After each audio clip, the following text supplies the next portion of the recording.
आदरणीय प्रधानाचार्य महोदय, शिक्षक और मेरे प्यारे छोटे भाई बहनों, मैं सलोनी वर्मा देश और राष्ट्र निर्माण के उपलक्ष्य पर अपनी कुछ विचार साझा करनी चाहती हूँ।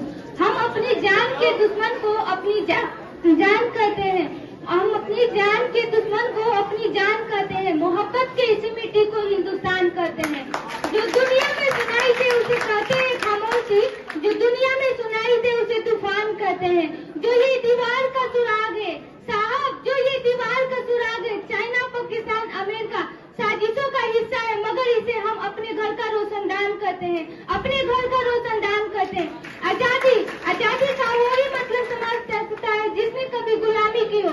हम सौभाग्यशाली हैं कि हमने स्वतंत्र भारत में जन्म लिया। यूं तो आजादी का लौ 1857 में ही जल चुकी थी, जो साल बन को 1947 में हमारे देश को आजाद कराई।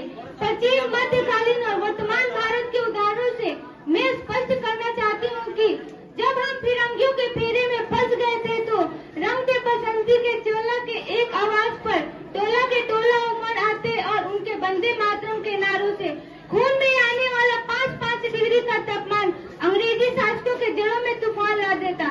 लोग मर जाते थे, मिट जाते थे, फांसी चढ़ जाते थे, तो वे भी अपनी देशभक्ति साबित कर रहे थे। यह उस दौर की देशभक्ति की कसौटी है।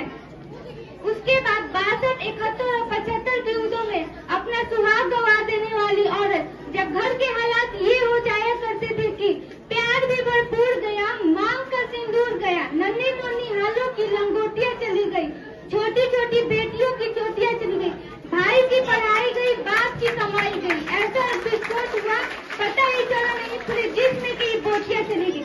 आपके लिए तो एक आदमी मरा है साहब, आपके लिए तो एक आदमी मरा है साहब। मेरे घर की तो रोटियां चली गई, मेरे घर की तो रोटियां चली गई।